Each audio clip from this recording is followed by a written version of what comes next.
അപ്പോൾ നമ്മളിന്ന് എൻ്റെ നാട്ടിലെ ഒരു ചേട്ടൻ്റെ ഏറെക്കാലത്തെ ഒരു ആഗ്രഹം, ഒരു സ്വപ്നം എന്നൊക്കെ പറയാം. അപ്പോൾ അത് സാധിച്ചു കൊടുക്കാൻ വേണ്ടിയിട്ട് വന്നതാണ് കേട്ടോ. വേറൊന്നുമല്ല കേട്ടോ, ഒരു സൈക്കിളാണ്.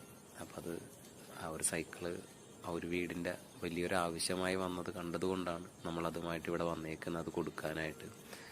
കാരണം ഈ വീട്ടിൽ ഈ ഇരിക്കുന്ന ചേച്ചി വയ്യാത്ത ചേച്ചി കേട്ടോ. പിന്നെ അകത്ത് വരുമ്പോഴത്തേക്ക് പുള്ളിയുടെ ഒരു മോനുണ്ട്. ഒരു 3-4 കൊല്ലം മുമ്പ് ഒരു വണ്ടി ആക്സിഡൻറ്റിൽ അവൻ അരയ്ക്ക് താഴത്തോട്ട് തളർന്നു പോയതാണ്. അവൻ അങ്ങനെ കിടക്കുന്നു. പിന്നെ പുള്ളി മത്സ്യത്തൊഴിലാളിയാണ്. അപ്പോൾ മത്സ്യത്തൊഴിലാളികളുടെ അവസ്ഥ അറിയാമല്ലോ, സാമ്പത്തികം വളരെ പരിമിതമാണ്. പിന്നെ ഇപ്പം മകൻ ഇങ്ങനെ കിടക്കുന്നത് കൊണ്ട് പുള്ളിക്ക് എപ്പോഴും അങ്ങനെ ജോലിക്കോ കാര്യങ്ങൾക്കൊന്നും പോകാനും പറ്റുന്നില്ല. മകനെ എന്തെങ്കിലും കാര്യത്തിന് അങ്ങോട്ടും ഇങ്ങോട്ടൊക്കെ എടുത്തു കൊണ്ടുപോകാനും വരാനും പുള്ളി എപ്പോഴും വീട്ടിൽ വേണ്ടി വരുന്നു. അപ്പോൾ ജോലിയും വരുമാനമൊക്കെ വളരെ പരിമിതമായി ഇപ്പോൾ വലിയ ബുദ്ധിമുട്ടിലാണ് ഈ കുടുംബം പോയിക്കൊണ്ടിരിക്കുന്നത്.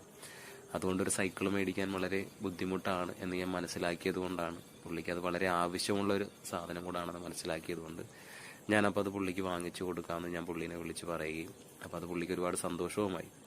അപ്പോൾ അതിന്ന് നേരിട്ട് അത് കൊടുക്കാൻ വേണ്ടിയിട്ട് ഞാൻ വന്നേക്കുവാണ്. അപ്പോൾ ഞാനും എൻ്റെ 2 സുഹൃത്തുക്കളും ഉണ്ട്. ഞങ്ങളതിന്ന് വന്ന് കൊണ്ടേ കൊടുത്തു.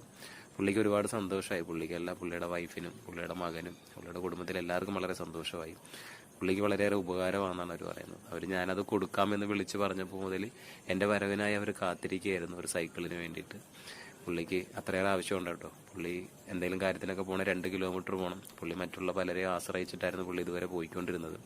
ഇനിയിപ്പോൾ ഏത് സമയത്തും പുള്ളിക്ക് എന്ത് സാധനം മേടിക്കാനും ഈ 2 കിലോമീറ്റർ പോകാനായിട്ട് പുള്ളിക്ക് ആരെയും ആശ്രയിക്കേണ്ട, പുള്ളിയുടെ സ്വന്തം വാഹനത്തിൽ പുള്ളിക്ക് പോകാം. അതായിരുന്നു പുള്ളിയുടെ ആഗ്രഹം. അപ്പോൾ അതിന്ന് നമുക്ക് സാധിച്ചു കൊടുക്കാൻ പറ്റി. അതിൽ നമുക്കും വളരെയേറെ സന്തോഷമുണ്ട്. അപ്പോൾ നമ്മൾ ഇനിയും ഇതുപോലുള്ള സഹായങ്ങൾ മറ്റുള്ളവർക്ക് ചെയ്യാൻ നമ്മൾ ആഗ്രഹിക്കുന്നുണ്ട്. ഇനിയും നമ്മളത് ചെയ്യും. ഇതുപോലുള്ള ബുദ്ധിമുട്ടുകളുള്ളവരെയൊക്കെ നമ്മൾ കണ്ടുപിടിക്കും. അവർക്ക് ഇതുപോലെ ചെറിയ ചെറിയ സഹായങ്ങൾ, നമ്മളെ കൊണ്ടാവുന്ന ഇതുപോലുള്ള സഹായങ്ങൾ നമ്മൾ മുന്നോട്ടിനി ചെയ്യുന്നുണ്ട്.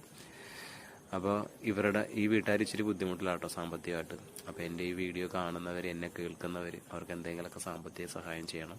അവരുടെ അക്കൗണ്ട് നമ്പർ ഞാൻ ഈ വീഡിയോയിൽ കൊടുക്കുന്നുണ്ട് കേട്ടോ.